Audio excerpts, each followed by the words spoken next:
Hello students. So in the continuation of this chapter moving charges and magnetism, we now start force on a conductor carrying current and placed in a uniform magnetic field.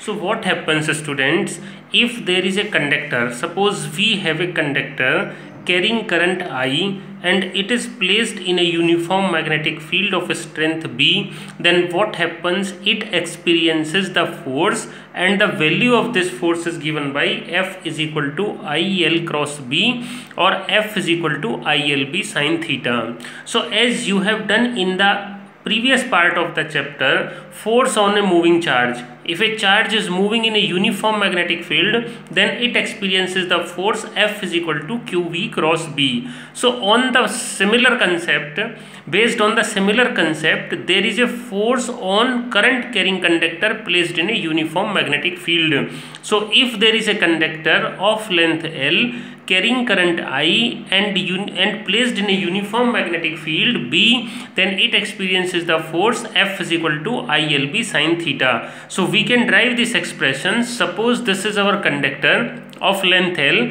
area of cross section A, placed in a uniform magnetic field making an angle theta with the direction of electric field, or the current flowing through the conductor is making an angle theta with the direction of electric field. So we assume there are n number of electrons per unit volume in this conductor, or this is the number density of electrons. So we write the force on one electron. So force on one electron can be written as from F is equal to QV cross B. Charge on an electron is minus E. V is taken as Vt, which is the drift velocity. So small f, which is force on one electron, minus E Vd cross B. Okay, now we write the force on all the electrons. I mean that force on total conductor, force on the conductor will be equal to the force on all the electrons acting in this conductor. So that's why this conductor experiences the force. Why does it experience the force? Since all the electrons moving when current is passed, all the moving electrons experience the force. Because of that reason, conductor experiences the force F. So for all the electrons, we write the total number of electrons. So number of electrons in unit volume is small n. Al is the total volume. So total number of electrons will be AALN, and this is multiplied with force on one electron, ALNE Vt cross B. And we know from this chapter 3 current electricity, this drift velocity is related to current. Vd is equal to I upon ANE. So I is equal to VdANE. We multiply both the sides by L, so it becomes IL vector is equal to minus VdALNE. So negative sign is here because these two vectors are in opposite direction, means current is opposite to the drift velocity. So this IL is replaced by this whole VdALNE. So we get F is equal to IL cross B or F is equal to ILB sin theta. This is an example of cross product of two vectors. So now we consider the special cases. If two conductors are, if this conductor is placed perpendicular to uniform magnetic field or theta is equal to 90 degree. So F is equal to ILB is equal to maximum force. If theta is equal to 0 degree or 180 degree, so F is equal to 0 or minimum force. Now based on this very important result we are going to discuss, this is force between two parallel long straight wires carrying current. If two wires are placed parallel to each other and current is passed through them, then they exert a force on one another. This is the result. If direction of current is same, then they attract each other. If current is flowing in opposite direction, then they repel each other. So we consider two long wires. Long wires means length of the wire is infinite, carrying currents I1 and I2 and placed parallel to each other and separated by a distance r apart. So important effect will be this, if this is a current I1 in the conductor 1, then it will produce magnetic field at the site of 2. So we have already done in this chapter magnetic field due to a long current carrying conductor at a perpendicular distance r. B is equal to mu naught upon 4 pi into 2I upon r. So this B1 is the magnetic field of current I1 at the site of this conductor 2, and direction of magnetic field is cross, means perpendicular to the plane of paper inward. Now the conductor 2 is in the magnetic field B1 and carrying current I2, so it will experience the force. So F is equal to ILB, theta is 90 degrees, so F is equal to ILB, and since the length of conductor is infinite, so we write the force per unit length F2L is equal to F2 by L is equal to I2 B1.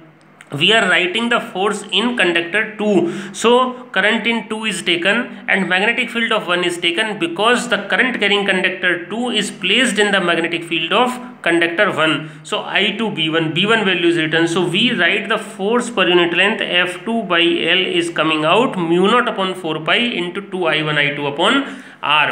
Now similarly, magnetic field of this conductor 2 is producing at the site of wire 1. So B2 is equal to same formula, mu naught upon 4 pi into 2I upon R. Now in this magnetic field B2, conductor 1 will experience the force, and that is written per unit length F1 by L is equal to I1 B2. So when B2 is written mu naught upon 4 pi 2I2 upon R, so this is mu naught upon 4 pi 2I1 I2 upon R. So we see here, if two conductors are placed parallel to each other, then force per unit length of each wire is very simple formula, mu naught upon 4 pi 2I1 I2 upon R. This is the force per unit length on each wire carrying current I1 and I2 when they are placed parallel to each other. So from here we can define 1 ampere current. What is 1 ampere current? So from this formula, F by L is equal to mu naught upon 4 pi 2I1 I2 upon R. If I consider my current I1 I2 is equal to 1 ampere, R is equal to 1 meter, then F by L will be 2 into 10 to the power minus 7 Newton per meter, because mu naught upon 4 pi is a constant, its value is 10 to the power minus 7, 2 is multiplied with it, so F by L is equal to 2 into 10 to the power minus 7 Newton per meter. So how can we define 1 ampere current, students? So 1 ampere current is the current when passed through two parallel long straight wires separated by a distance of 1 meter, then they attract or repel each other, with a force of 2 into 10 to the power minus 7 Newton per unit of their length. This is the standard definition of 1 ampere current. So based on this force between two parallel long straight wires, means this is the standard result. If a conductor is placed in a uniform magnetic field and current is passed through it, then it experiences the force F is equal to ILB sin theta. Now second result, if two conductors carrying current I1 and I2 placed parallel to each other, then they exert force on one another. Force per unit length F by L is given by mu naught upon 4 pi into 2I1 I2 upon R. If the current is in the same direction, then they attract each other. If the current is in opposite direction, then they repel each other. Based on this application, the very important derivation which is asked in the exam, we do torque on a coil carrying current and freely suspended in a uniform magnetic field. So what happens in this? If there is a current carrying coil, suppose this is a rectangular coil PQRS, it is freely suspended in a uniform, magnetic field is in horizontal direction, it is suspended making an angle theta with the direction of magnetic field. So what happens? We have to find what happens to this coil. So forces will act, and forces will occur in pair, because there will be 4 forces, because there are 4 arms of this coil. So forces on this PQ and RS arms, we can find the direction of these forces using Fleming's left hand rule. So using Fleming's left hand rule, force on PQ will be upward and force on RS will be downward, and force on QS will be outward, and force on PS will be inward. So this F1 and F3 are equal opposite and they act along the same line, so they cancel each other. F4 and F2 are equal opposite, but their line of action is different. You can see line of action of F2 is this and line of F4 is this, which are separated by a gap. They are not along the same line.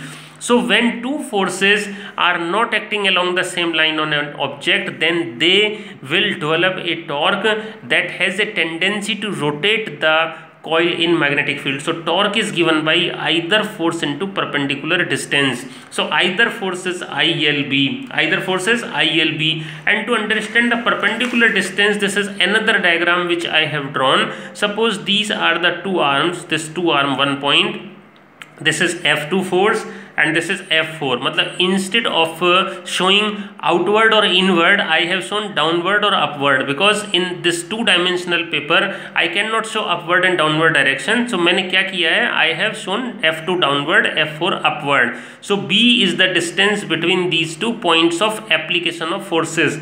Theta is the angle which it makes with the horizontal. So this distance B cos theta is the perpendicular distance. Please understand, students, it is important. This B cos theta is the perpendicular distance.